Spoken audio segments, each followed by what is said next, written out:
It's G Holy for gholy.com. Get used to the voice. You're going to be hearing a lot more of this in 2021. We covering the culture in a way that has never been covered before. Real authentic hip hop from a real authentic hip hop nigga. You already know how it's going down.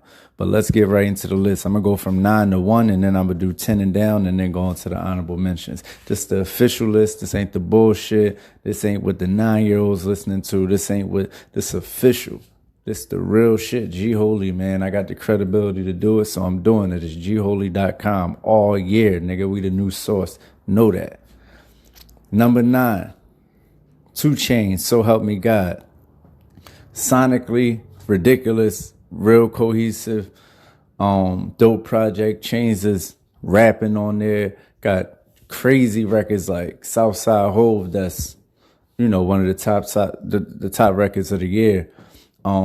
Dope ass perspective, crazy, even the presentation, album cover, everything about it is dope. So number 9, Freddie Gibbs, Alfredo. Number 8, I'm gonna tell you why it's number 8 and not number 1 for me, because at times it could sound, because people gonna say, why Freddie Gibbs not number 1 or top 3? At times it could sound like mixtape-ish, or like it ain't got a solid direction. It's solid sonically throughout, because Alchemist did the whole joint as far as, everything being in line with everything. But, sometimes it could sound mixtapey and like lose a little direction. But number 8 out of everything that came out ain't bad, so don't come at me.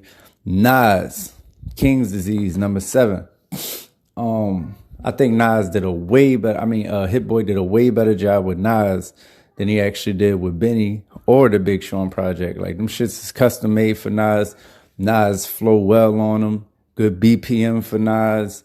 He did his thing and Nas went in. Nas is rapping on that shit. So yeah, that's the shit. Busta Rhymes, Extinction Level Event 2, number 6. Dope ass project, man. It's some of them joints took some getting used to. At first, it's like, the shit is a little unconventional and it's a little all over the place too, but it got so many bangers on it I go back to, man, like the shit, like damn near every day, like the shit with ODB, the intro, the motherfucking shit with Q-Tip, the shit with Ross. It's like super bangers on there, so I had to throw it up there. Number 5, Pray for Paris, Westside Gunn. Is no other album that sound like this, probably. Look, this shit give me like Triller vibes, Rick Ross Triller, as far as we never heard this type of luxurious sound before. And Westside Gunn on them type of beats is just ridiculous. All the features is lined up perfectly. Tyler the Creator killed his feature. Boldy James, everybody came in right on that joint. And, once again, not that this got nothing to do with the music, but the presentation, cover art, the shit that Virgil did with it is super solid. Number 4, The Libra, T.I. Dope ass project, top to bottom. Too many bangers on there for me to not put that in the top 5. The Skit by Rhapsody is probably one of the best tracks of the year. In the Skit by the other young lady, I forget her name. We got super, like, it started off crazy. The intro got Miss Pat going, like, it's stupid. The shit with him and his son. We never even seen that in hip hop. We never even seen, a father-son. I should do an editorial piece on that, but a father-son collab track in that way, like that shit is ridiculous. Number 3, Dark Lane demo tapes by Drake. I think this shit was super slept on. I had to put this in the top 3. It's just too many joints on there. It's too many, like, for this to not be a project, and I don't know, matter of fact, yeah, 2C Slide I don't even think was on that shit, but if I'm wrong, fuck it, don't even matter. I'm just saying, for it to be a project that's supposed to be just throwaways, it was super cohesive. Like, the sounds was all hitting. Drake was like, when Drake get in that bag like he is on the Chicago Freestyle, or When to Say When, or Deep Pockets, or Demons, or like this, he did 2 type of drills on there back to back. He did the Brooklyn drill, he did the UK drill body, both of them. War Is My Shit. It's too much shit on there. That Playboy Carti verse on there was ass though, in 1993. I don't know what y'all talking about, but yeah. So Savage Mode 2. 21 Savage, number 2. Had to do it. It's too well produced. It's too well executive produced. It's too dope rapping. Like, you can tell they really crafted that shit, bro. They really on some Snoop and Dre shit. Like, they really sat down. I can tell this album took 2-3 years to make, at least a year and a half. I can tell all the details of the album, how cohesive it is, the way the hooks hit, the way the beats hit.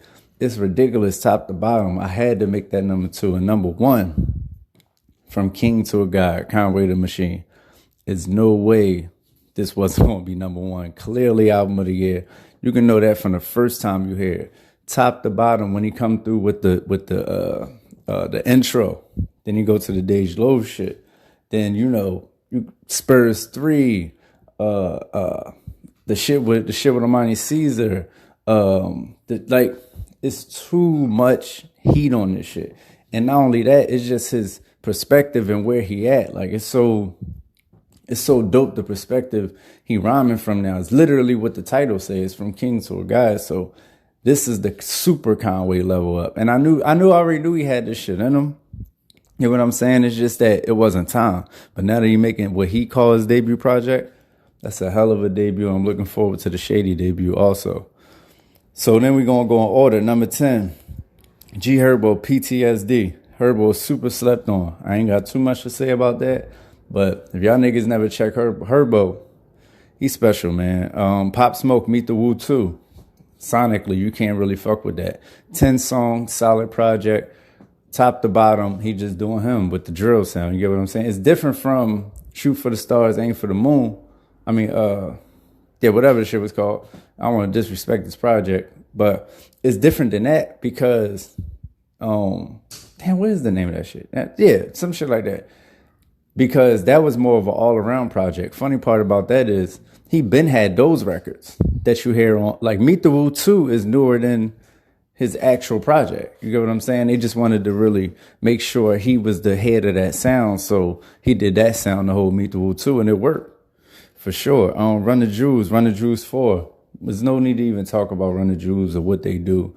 And the way Killer Mike was just bodying the whole shit. Even from the single. As soon as I heard Ooh La La, I was like, yo, this is it. Like, Run the Jewels is back. So, and then Westside Gunn, Who Made the Sunshine.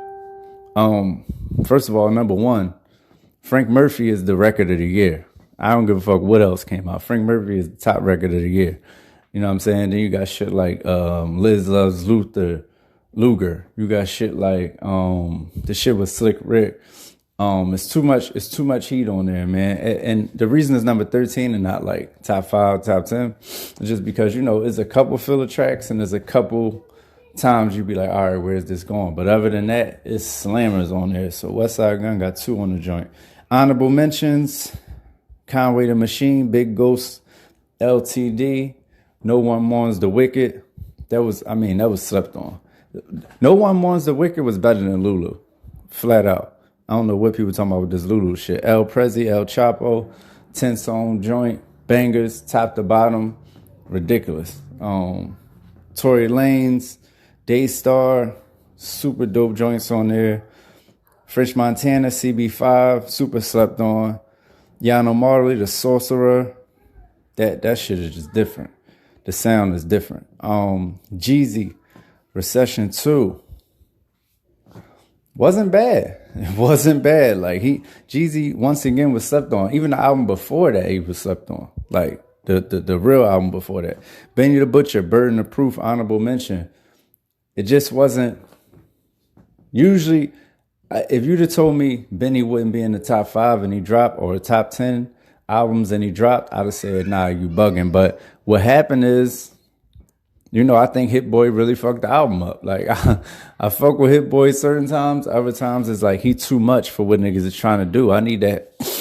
We need that Tanner talk. You know what I'm saying? Not that saying niggas can't grow and expand. I'm just saying it's different. And Young and May, Red Flu, super slept on. 7-track joint, solid top to bottom. And mind you, I'm not reading off no more. I'm only reading the Jones off the paper. When I'm telling you details of this shit, it's because I know. It's because I am the culture, nigga. So this the official list. G Holy, best albums of 2020 list. See y'all next year.